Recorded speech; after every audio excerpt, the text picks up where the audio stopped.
Маша, давай!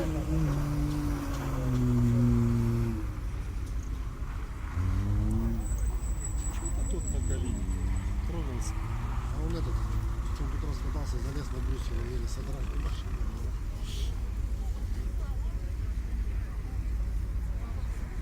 Остерегается.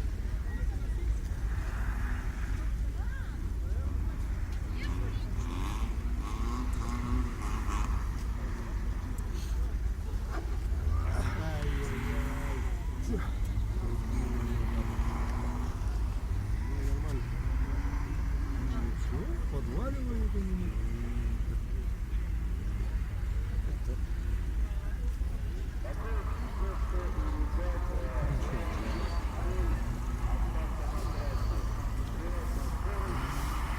Вон, смотри, едет, вот, смотри.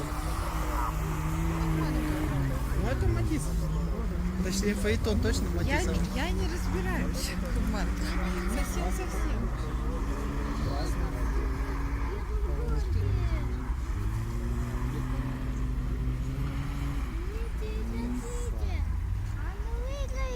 Он выиграет.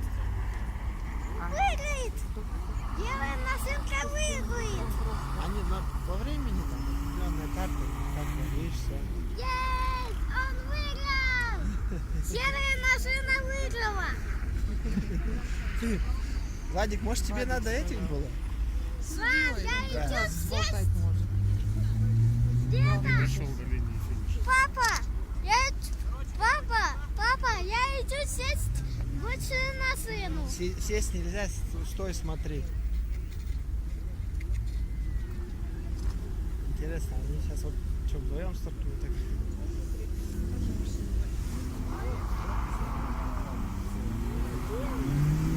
Опа, смотри, поехали. Ребят. Да, выиграет. Каждый по своей дороге. А что надеться больше на сына?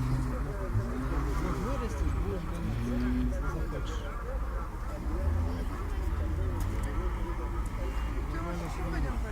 Води.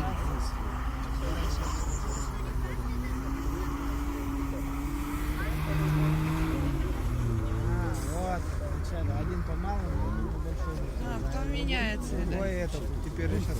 Ну, сейчас маленькая, мне кажется, победит. Более уверенно выглядит. Да. Ну, все равно, считаю, этот легкий, облегченный же. Ну, это маленький Калина, такой. она тоже вообще как бы, они все равно Все равно больше. там один Фаэтон только, два пару кресел. Ну, как спокойно. Ти, Я тебя не буду отпускать, это опасно. Ну да, по поведению. О, видишь, это только на маленькую переехала. По Калине.